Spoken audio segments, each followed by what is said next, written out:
Au cœur de la maison familiale des Bergès, métamorphosée en musée, reposent de précieuses sculptures et œuvres rendant hommage à la houille blanche, incarnation de l'hydroélectricité.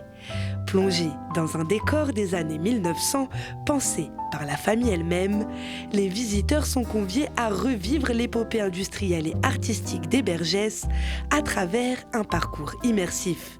Dès l'entrée, le hall d'honneur se présente comme une première mise en lumière de cette fascinante histoire. Le hall d'honneur qui met en majesté la houille blanche, cette allégorie de l'hydroélectricité que vous voyez juste derrière moi, qui est un monument, une sculpture qu'on doit à un artiste grenoblois qui s'appelle Auguste Davin, un ami de la famille Bergès, et voilà, qui met en scène comme ça cette nouvelle forme d'énergie pour l'incarner, pour la rendre plus familière, plus connue.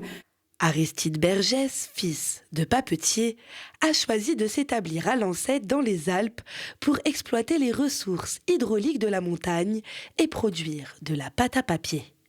Il va améliorer un défibreur, qui est une grosse râpe qui permet de râper le bois et qui, au milieu du 19e siècle, va permettre de changer la technique de fabrication de la pâte à papier. Il va aussi installer en montagne des tuyaux, des conduites forcées, au bout desquelles il installe des turbines qui vont entraîner donc, ces grosses râpes à bois qui vont lui permettre de produire de la pâte à papier en quantité avant de la vendre à ses clients. Par la suite, il va agrandir son usine et produire du papier. Il installe une dynamo dans le bâtiment qui permet à ses machines de fonctionner jour et nuit. Parmi les pièces remarquables de la maison, le décor du bureau d'Aristide Bergès a été soigneusement préservé. Il conserve entre ses murs le grand portrait officiel de l'industriel, réalisé par l'ami de la famille Alphonse Muchat. Il est le symbole de son histoire en une image.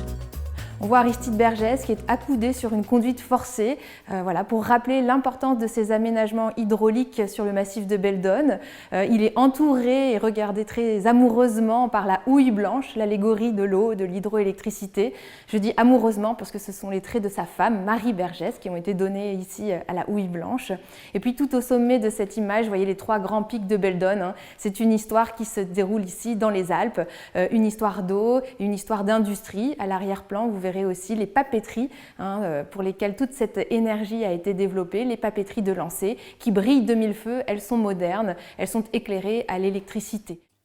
La maison Bergès offre un riche terrain d'interprétation où les symboles de l'eau, de la turbine et de la roue, combinés à des récits personnels, invitent à une exploration profonde et variée.